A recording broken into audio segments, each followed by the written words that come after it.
Yes, good morning, good afternoon, good evening, wherever you are. Depends what time you're watching this. Hello, welcome to Football Heritage TV.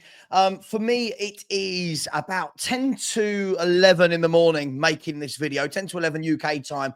And literally, as I've sat down to get everything ready to go live, the breaking news, I'll get to the point of my show in a minute. The breaking news is what we thought it was going to be. Rodrigo Bentancur has been banned for 7 games and also handed a £100,000 fine. I'm just seeing it now, breaking on Sky Sports News. Rodrigo Bentancur given 7-match suspension. My understanding, I haven't got the sound on, my understanding this is going to be for games based in England only. I don't believe this relates to Europe, but 7 games. And obviously this is because of the remarks that he made about club captain Sonny. And again, this word that we try to get away from, but I will never let go until something changes. It's just so Spursy. Our player is banned for 7 games for talking about his own club captain. And the club captain has said, no, I don't mind. It's okay. Don't worry. It's taken out of context. And still here we are, 7-game ban. And I know a lot of people are going to say, oh, but look at Enzo Fernandez and look at this, look at that. And I agree. I completely agree. However, we are where we are. We knew this was coming down the pipe, and Rodrigo Bentancur has got a 7-game ban. I'm guessing that will take immediate effects. I don't know at the moment. So before anyone says, oh, you don't even know what you're talking about, it's literally just breaking on Sky Sports News as I'm starting this recording. So again, it's going to pose a lot of interesting questions. Does it just mean that Basuma and Sarr start every game in midfield with either Son or with either Kulu or Madison? Does it present an opportunity to an Archie Gray to actually start playing in central midfield? You know, the 40 million player that we actually bought to play in midfield. Does it mean that Bergval's going to need to really step up to the plate? Again, another young player who has been, I don't even know if I want to say underwhelming. I mean, it's really difficult. I don't know what he is. He's a young player who's come in. He's had a few minutes. He's not looked great on the last 3 or 4 occasions that he's come on, but he's only a kid. Gray, another one we can't really judge. He keeps getting played at right back and left back and centre back. So does it mean that one of those guys is going to get game time? We've got a lot of games coming up, and Bentancur is going to miss most of the games in December, where we have 9 games in 27 days. 9 games in 27 days. Of course, that's 3 days in between each game. It's a lot. If Sarr or Basuma were to now pick up an injury, you're really struggling in midfield. So Tottenham Hotspur have got a dilemma on their hands. What do they do? So I'll hand that back to you guys. You guys can tell me, what would you do? This wasn't going to be the point of my show. I've just added this on. But Tottenham Hotspur have lost Rodrigo Bentancur for 7 games. We knew it was coming. We were told last week it was going to be 7 games. It is 7 games.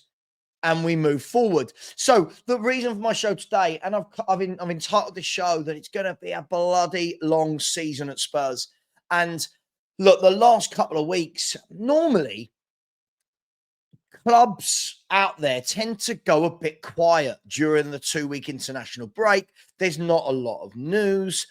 Everything quietens down.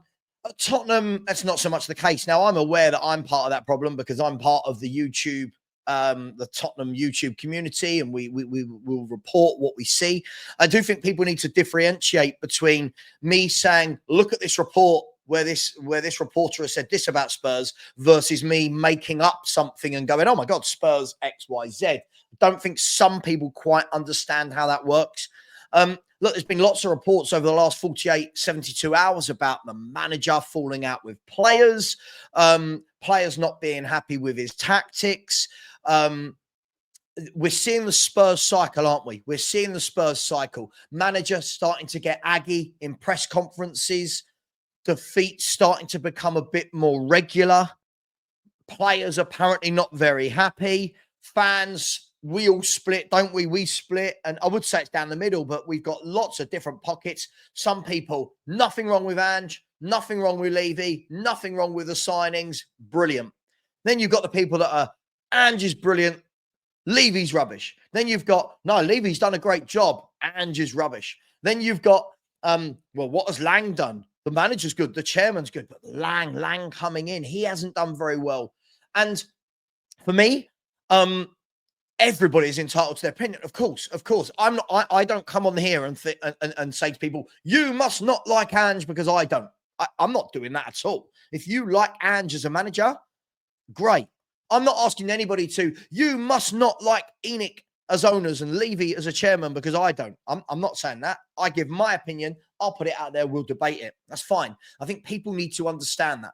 I'm getting a lot of messages again overnight. I've got a lot of messages. Again, I'm sorry to say it, but a lot of the Australians are messaging me on my YouTube overnight going, "Oh, you're cherry picking 12 months of stats. You're this, you're that. You didn't mention our XG." Yeah, because I'm a 42-year-old guy. I don't need to mention XG. I just look at how many games we win and lose. So I'm getting a lot of that overnight.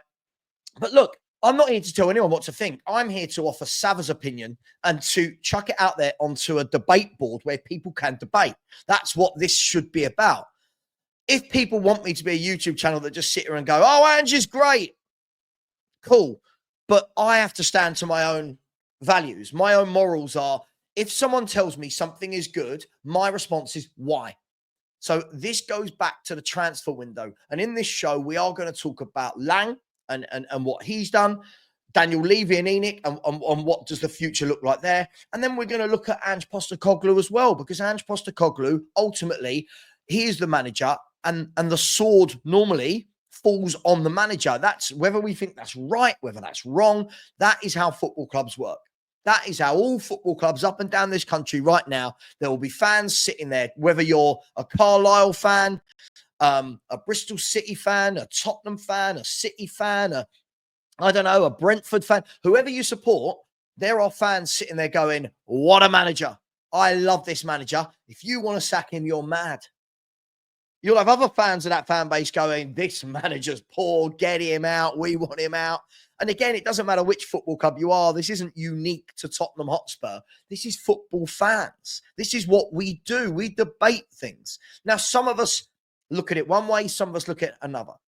I'm a very factual, evidential person. So I look at, for example, I've done this when I've looked at the last 12 months, and you've all seen this. I've looked at the last 12 months.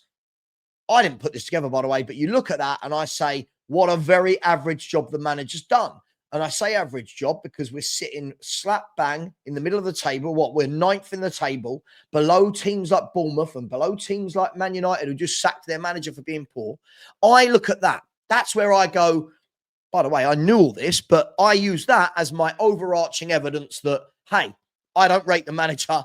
And this kind of backs up why. Other people, they don't want to look at that, and that's fine. Those people are very much, I just think he's good, and look what he's done before. That's fine as well. People can do that. What I do find is those people, though, seem to be really, really rude about it. It's mad. Those people seem to be really rude, and you've got an agenda. Why would I have an agenda? This is one thing that I think, as I've got older, that this agenda word has always made me laugh. If I ever say to somebody, "I don't like Ange," you've got an agenda. Why? They can never explain it. Why? He's Australian. So what? Pochettino was Argentinian. Didn't have anything. Didn't have an agenda against him. Harry Redknapp's English. Don't have an agenda against him. AVB's Portuguese. Like what does this mean? In 2024, where the whole world of football is so multicultural, what does this mean? So look, and again, you've got an agenda against Levy. Yeah, I have got an agenda against Levy. It's 24 years of this guy running the club the way he does. So let's break this down. Let's have a look at a few things, shall we? And again, as I said, we open up forums, YouTubers. We open up forums. It should be a safe place for people to come in and say what they want to say without attacking, without anyone else attacking them. So let's use it for that, shall we? It doesn't need to always be you this and you there, and you're horrible and your missus this and your parents hate you. It's like just talk football. Look, let's start with Lang. Let's start with Johan Lang, shall we? So Lang has come in from Aston Villa. Lots of people got excited. Lots of people didn't. As always, you're always going to get that kind of split. He's coming in. This is what he's going to do. He's got a really good eye for talent, definitely in Scandinavia, blah, blah, blah, blah, blah, blah. I would ask this: since Johan Lang's come in, I don't really see what we're doing. If I'm honest, that's just me. Um, since he's come in, and look, he's had what, 2 transfer windows so far. If I'm right, he's been here a year now, but he's had 2 transfer windows. One of which was Timo Werner coming in with Dragusin. And when we look at those 2 signings individually, but at the same time, that they were signed at the same time. You've got Timo Werner, who goes against everything that apparently Tottenham want to do, which is this kind of youth project. You want to build a young squad for the future. Timo Werner went completely against that. And at the time, I didn't get it, but I understood what people were saying. Where, hang on, it's only for 6 months. It's only to cover because Richarlison's injured, Sonny's away with for the Asian Cup with South Korea. Solomon's injured. It's to cover. You go, okay, I don't want him here, but okay. Dragusin, we'll come back to Werner in a minute. Radu Dragusin. So we sign him. Everyone loses their mind. Oh my God, we beat Bayern Munich to this guy's signing. This guy's great. This guy's perfect for Ange. Ange identified him. He's brilliant. Brings him in, hardly gets a game. Only gets a game when Van der Ven and Romero are injured. And for all intents purposes, doesn't look like he actually suits the way we play. So again, I look at this and go, what are we doing? Those were the first 2 transfers under the Lang regime. So I look at this and I go, you've got one guy who's older, been there, seen it, done it, but not played well in years, not played well for 3 or 4 years. So we sign him, stick him on a massive salary, and then re-sign him. So I don't get that. I just don't get that from Lang. And when I say from Lang, I'm sure Levy's involved, Ange is involved. This is all 3 of them, but I'm just looking at Lang for the moment. Then the Radu Dragusin, again, who has he signed for? Is he the proverbial club signing? Is he signed because Ange just said, you know what? Yes, that's who I want. Is he signed because somebody's offered it to Daniel Levy and Daniel Levy's gone, oh my God, Romanian international, only 21, 22 years of age? Yes. Again, it's that I don't get it. I'm sure many of you don't get these types of signings. And I look at it and I go, I'd love some answers. Who wanted this guy? Because again, if it's Ange, it falls on him. If it's Lang, then it falls on him. If it's all of them getting together and going, you know what? Yeah, this is a good signing, then it's on all of them. And a theme you'll see throughout this video is, I think that when we go, oh, the problem at Spurs is Lang. The problem at Spurs is Levy. The problem at Spurs is the fans. The problem at Spurs is Ange. I think it's a mixture of all. I think, as always, I think there's plenty of pie to go around. And I think there's plenty of blame to go around. But let's look at that. So we've looked at that January transfer window. Neither of them came in and helped the team. Werner did absolutely nothing. Radu Dragusin, I think, had like 1, maybe 2 starts. I can't really think of much more. Neither of them really did anything. So again, you look at that window and go, okay, what was that? So then you're thinking, right, Lang, this is your first summer. You've now been at the club since, I believe it was November, October last year. So you're thinking, right, you've been at the club coming up to 8 months as we get 7, 8 months as we go into the summer transfer window. And you're thinking to yourself, right, let's see, what plan have you put in place? What are we doing? Show us the muscles that you're going to flex. Show us this planning. We got told that we've got a team that are now in place with Paratici and Lang and Ange and Munn, and Scott Munn's in there, don't forget that, and Levy. We're told this is the plan. It's a little committee, and they're going to build this. Then we get to the summer, and the first signing is Timo Werner. Now, again, I find it quite funny because in the January transfer window, I'm prepared to turn around and go, okay, Ange probably didn't have a choice. The second time, I'm not prepared to say that as a fan, because I look at it and I go, any manager worth his salt is turning around and going, I've had him for 6 months. Don't get him for me again. I don't want him. I don't want him. I don't need him. I don't want him. So for me, this is where I do think Ange does need to take some blame on that. Listen, Lang, Levy, they're all blamed, but this is where I'm now going to first bring in Ange as a bit of blame for the Timo Werner signing. And look, I know he scored that goal the other day, but this guy, I mean, I believe he's played 13 of the 17 games this season. I'm not saying he started all of them, but again, this guy should be nowhere near a Tottenham Hotspur first team. He's there, he's playing. And for me, it just kind of beggars belief, if we're going to be brutally honest. I mean, if this was truly a youth project, one of the younger players would be starting. Jamie Donnelly wouldn't be on loan. So, yada, yada, yada. Now, what I said at the time, and I got dogs abuse for this. It's madness. It's madness how at the time when fans are honest about signings, they get abuse. Those fans that give the abuse then use those same signings as an excuse for their manager when things go wrong. I find that hilarious, right? Did a video about Werner saying, this has set the tone for the transfer window. For me, this has set the tone that this isn't going to be a good window. This is what we're doing. Now, we signed Timo Werner and people going, oh, there's still loads of time. We've got 3 months, 2.5 months, whatever it was of the window, 2 months to go. There's going to be top players coming through the door. Spurs then signed Archie Gray. Can't remember if it was this exact order, but we then signed Archie Gray. We knew Bergvall was coming in the door. Yang is signed. Then Odeberg is signed. And then Solanke, almost like the saving grace by signing a senior player in a transfer window. So I look at this and I had those signings, and I know Bergvall was technically from the January window. So I look at those 3 signings from the January window. Then I look at the 4 signings from the summer window.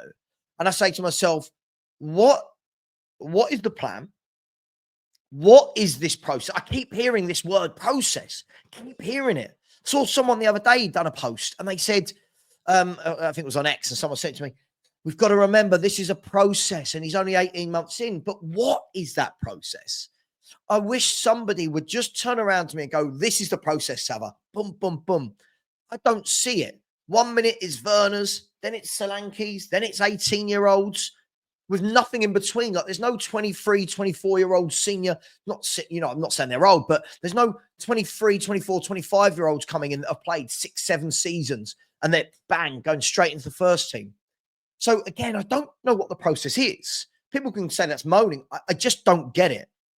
I haven't in the last year and a half with this manager and with Munn and with Lang, I haven't got a succinct answer from anyone as to what is this process. And buzzwords have crept into Spurs fans. Buzzwords. It's a project. It's a process. Will bear fruit.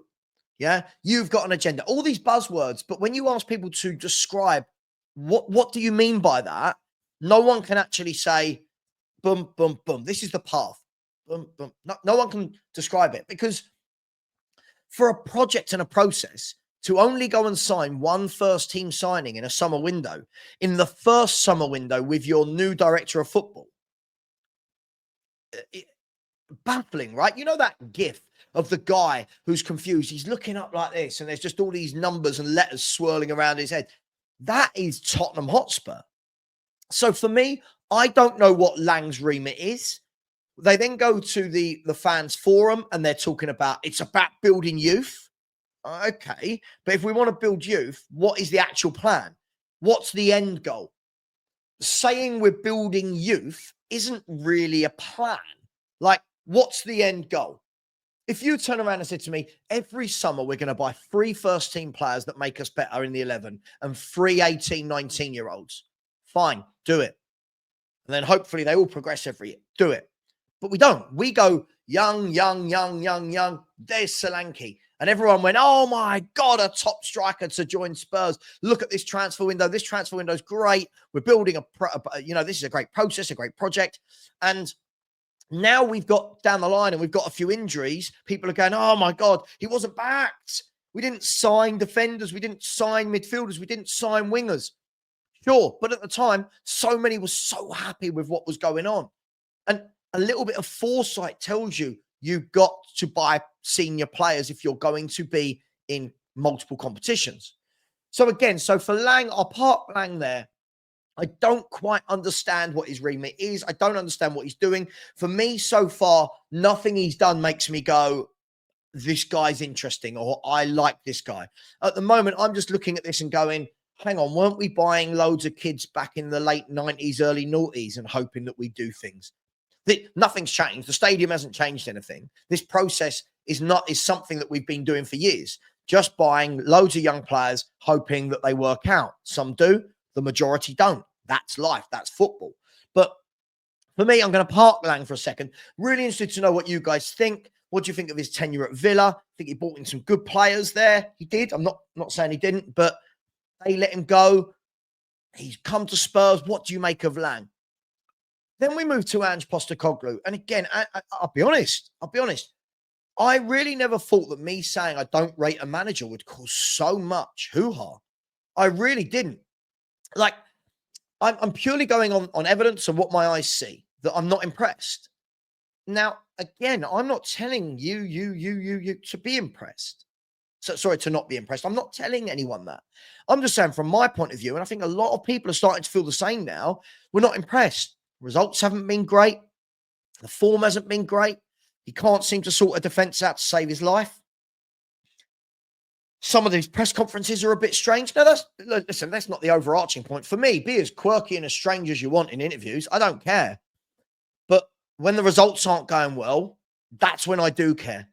And people who say, oh, you're not a Spurs fan. I see this a lot. You're not a Spurs fan. You don't deserve Ange. I find that quite funny. I don't deserve a manager that's not doing well. I don't know what that means. And it's not just labelled at me. It's labelled at loads of people who aren't enamoured with Ange Postecoglou. Look, I don't think he's a bad guy. I do find a lot of what he says really strange. I do think he says some very strange things when he shouldn't. But that's not my issue with him. My issue with him is I've never seen a manager so inflexible. I've never seen a manager say things like, we don't want to control games. We want it to be open. It's about entertaining. Just seems a little bit, it sounds a little bit like something you would say on the playground, doesn't it? Like, don't worry about defending. Just entertain. And yeah, football's an entertainment sport. But entertaining isn't entertaining when you're losing games like Ipswich, Galatasaray, not beating Leicester, losing to Newcastle, Ipswich, Crystal Palace. That's not entertaining anymore when that happens. So look, for me, I can't stress this enough. People can like him all you want. For me, I see the writing on the wall.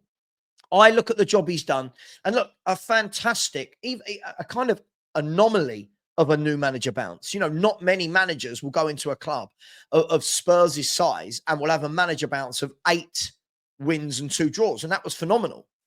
But it wasn't sustainable. And I think many sensible fans knew it wasn't sustainable. So when lots of people were talking about, we're going to win the league, we're in a title race. I think a lot of the more sensible older fans went, hang on, let's keep your feet on the ground. This is a bit silly, this talk.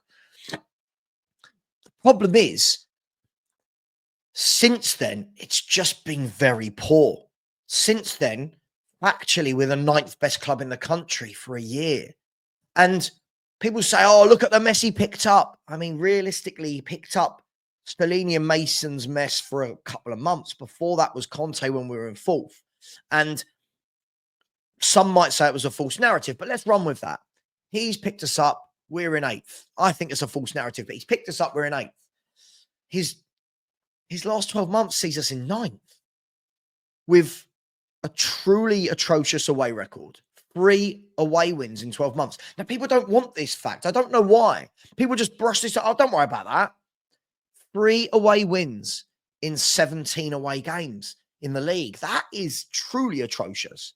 That is worse than a lot of the teams down the bottom. But for some reason, we ignore that. And in that time, he's lost 8 home games. So for me, look, I'm not going to harp onto all of this. Look, everyone knows he's not particularly my cup of tea. I think the writing is on the wall. I think the moment that the media start getting hold of stories of players not being happy. Again, I don't know if it's true. Again, people saying, oh, putting it out there as negative. I'm just reporting what's being reported. I don't know. But you can see from some of the body language of the players, I don't think they like it. Now, I could be reading that completely wrong. Who knows? None of us know the actual truth.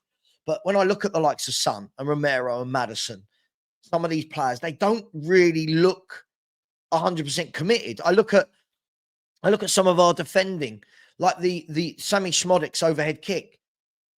Did Porro and Johnson look like 2 players that would run through a brick wall for their manager? Both of them stood there and watched as he overhead kicked the ball as it came out the air for what seemed like an eternity. So I'm looking at these things and thinking, okay, is it true? I don't know. But what I do know through being a football fan for a very long time, as many of you, is when you start hearing these rumbles from the media, then add that to some of his press conferences that are starting to get, he's a bit agitated. Now add that to the fact that we're losing games we shouldn't, Palace, Ipswich, you know, now add that to the fact that our form isn't good. You start to see the writing on the wall. Now, there is nothing saying that Ange Postecoglou can't win the next 10 and we all go, oh, hold my hands up, I'm completely wrong. What a brilliant manager. There's nothing to say he can't do that.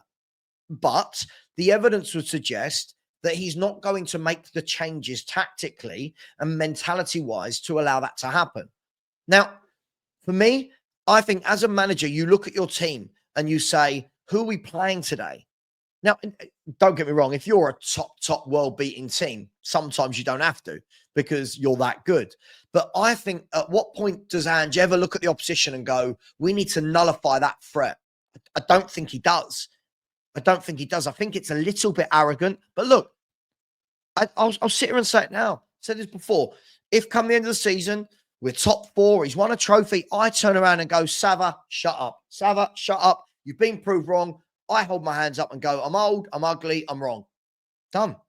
But at the moment, I'm not being proved wrong. At the moment, there are many of us out there that are not being proved wrong. There are many out there that caveat saying, I like Ange, but I want him to adapt. I want him to tweak. I want him to change. And I've been hearing that for a year. And unfortunately, at no point is he tweaking, adapting, and changing. He's not. He's just simply not. And for me, I just don't think it's sustainable. So look, we've been here before with managers, whether it's Ange, whether it's Jose, Conte, Nuno, AVB, Sherwood, Poch, Yol, Hoddle, Ramos, whoever it is. We've been here, seen it, and done it before. But normally when the writing's on the wall, you can see it early. Whether you like Ange or not, remove your feelings right now, whether you like Ange or not. When that writing's on the wall, when the media are starting to run these stories, the story that was written yesterday about actually what have Spurs done over the last year, is it a little bit false? They're actually behind Bournemouth for the last year. You know, like when those stories are starting to be written, all the noises start. So look, with Ange, I don't know what's going to happen.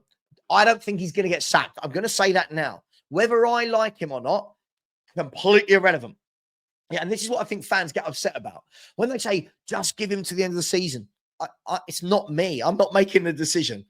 My opinion, your opinion, his opinion, her opinion, their opinion, it doesn't really mean anything. Daniel Levy will make the decision. So do I want Ange at this club? Not really. Do I see him as the long-term future? No, I don't. Do I think he's in imminent danger of getting sacked? No, I don't. I think that at the moment, this manager's riding a wave because of the cups. But the league form has been atrocious for a year. It's been really atrocious. The away form's been atrocious. The league form's been very average. So look, as always in football, something my mum taught me, let it play out. Not about football. She just said in life, let it play out. Something you're immediately upset about, angry about, confused about, whatever it may be, let it play out. What will be, will be. So we'll see. At the end of the day, but let's just not attack each other over whether someone likes a manager or not. It's all a bit silly. Now, for the last 5 minutes, we move to Daniel Levy and Enoch. Daniel Levy and Enoch. Now, these guys have so much to answer for. And I see so many videos where people talk about Levy and Enoch and they caveat with, oh, what he's done on the business side is brilliant. And I thank him for that. I don't. I'm a football fan. I don't care that we've got a go-kart track underneath. I don't care that Anthony Joshua might have a fight in our stadium once a year. I don't care that Adele, I don't know, Lady Gaga, the Stone Roses, whoever, I don't know, Guns, whoever. I don't care that these people are playing. I don't care that the whoever, I don't know, American football teams. I don't care that we've got an American NFL game going on at our stadium. I'm a football fan. I don't care about all that. I don't support spreadsheets. I don't support infrastructure. I want Spurs to be successful on that grass, on the pitch. That's why I don't support XG. All this, oh, but XG, I've got one guy at the moment messaging me going, but Savva, you've just completely ignored his XG. Because I don't support XG. We win the game or we lose the game. So when I look at this, by the way, just quickly coming back to this, Bentancur is going to miss these games according to Sky. It's going to be Man City this week, followed by Fulham at home, Bournemouth away, Chelsea at home, Southampton away. He's going to miss the EFL Cup quarter-final at home to Man United, and he's going to miss the Liverpool home game on the 22nd. So from Saturday, which is what the 23rd maybe, 22nd, 23rd, right the way through till December the 22nd, he's going to miss 7 UK-based games: City, Fulham, Bournemouth, Chelsea, Southampton, Man U, Liverpool. So when you look at that, there's some tough games in there. Man City, Chelsea, United, Liverpool, and even then you look at it, Bournemouth and Fulham are not easy games. So this is going to be very, very interesting for Spurs over the next month or so without Rodrigo Bentancur. For me, I don't think he's been brilliant at all. I think he has some good games and bad games. So I don't think it's the end of the world, but it does leave us short. Back to Daniel Levy and ENIC. I just think I've never known a chairman and an owners that get talked about so much for everything they do other than football. And that for me is a huge concern. Now, whilst I put the big, as I said, Ange isn't for me. But the overarching problem at this football club isn't Ange Postecoglou. The overarching problem at this football club is Daniel Levy and ENIC and how they want to run it. Now, it's only a problem if fans have expectations. If we don't have expectations, then Levy and ENIC are doing a great job. They're happy to get fourth every now and then, get that Champions League money. We've only got 5 players over 100 grand a week. 5. Let that sink in. Aston Villa have about 9 or 10. Right? Let that sink in. 5 players over 100 grand a week. One of them is Timo Werner, who's on loan. So this is what they've created. They've created a football club that doesn't want to go and win the big things. Look, can we win a League Cup? I'm not saying we can't. Why not? Why not? We're 4 games away from winning a League Cup. Can we win the Europa League? I don't know. Can we? Who knows? We'll have to do better than what we did at Galatasaray, but why not? Can we win the FA Cup? Why not? But if we're going to talk about doing what Daniel Levy and ENIC said, having a game-changing stadium that allows us to compete, to challenge for league titles, these are what they said. For that to happen, you can't have 5 players on over 100 grand a week. I know it's crazy money for us. If someone said to me now, Savva, you want 100 grand a week? I'm laughing. I'm rich, right? But in football terms, 100 grand a week is scratching the surface, isn't it? You've got to have better players on better salaries, as Dan and I discussed last night. We had different opinions on how you get there, but you've got to have better players on better salaries. But do the owners want that? Do they need that? Let's look at this. Do they really need to strive to win a league title? Do they? The ground's sold out every week. 62,000 every week is sold out. We're not challenging for titles. It's going to sell out. Sure. Concerts sold out. NFL sold out. Boxing sold out.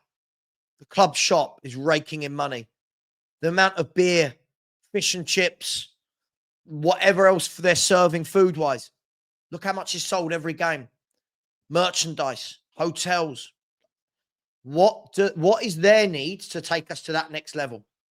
Our need as fans, we want to compete. We don't want to be the noisy neighbours anymore. We don't want to be looking around at Chelsea and Arsenal and Liverpool and City and United and going, one day we'll catch you.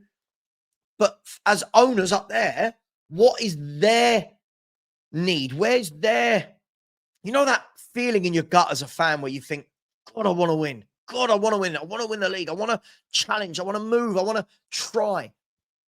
Do they have that in their gut?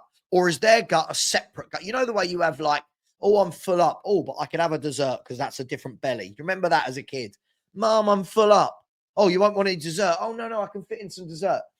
Do Levy and ENIC have that? Do they have, hey, here's our business belly and here's our we want to win belly? I don't know if they've got the want to win belly. Can't believe what I just said there. I don't think they've got it. I don't think they want to. So will anything ever change at this club? From a winning perspective, I don't know. I don't think so. Is investment sorely needed? Who knows? Lots of people saying it is. What does that mean for the long term? How much investment? Is it enough to sway Daniel Levy to let other people make football decisions? I don't know. What I do know is this. I think we've got a better team than the results we're seeing. I think we've got a very inept director of football who's getting not a lot right. I think we've got a manager that, again, I don't think is tactically astute. But put all that aside, because when all is said and done, directors of football and managers come and go. When all is said and done, they come and go, don't they? They all come and go. At the moment, again, forget if you like Ange or not, or Lang or not. They come, they go. They come, they go. They come, they go. Right? That's why I don't get so attached to them. When people are like, oh my God, I love him. I don't get so attached to them. Chairmen don't come and go a lot. And this guy's been here 24 years now. The overarching problem will always be Levy. For those that turn around and tell me all the club problems are on Ange, I don't believe that at all. Ange is a short moment in the Spurs history. Daniel Levy's a huge moment of the Spurs history. 24 years of the Spurs history. Look, I'm going to leave it there, guys and girls. As always, keep it clean. Let's just talk football, shall we? Look, Premier League's back this weekend. Thank the football gods that Premier League football is back. Leave your thoughts. Please please subscribe and join me tonight, 6:30 for Debate Savva. Let's see who wants to come on. I get a lot of people. They're very, very vocal in the comments. They always say they're going to come on and they never, ever do. Join me tonight for 6:30 for Debate Savva. Take care. And as always, come on, you Spurs.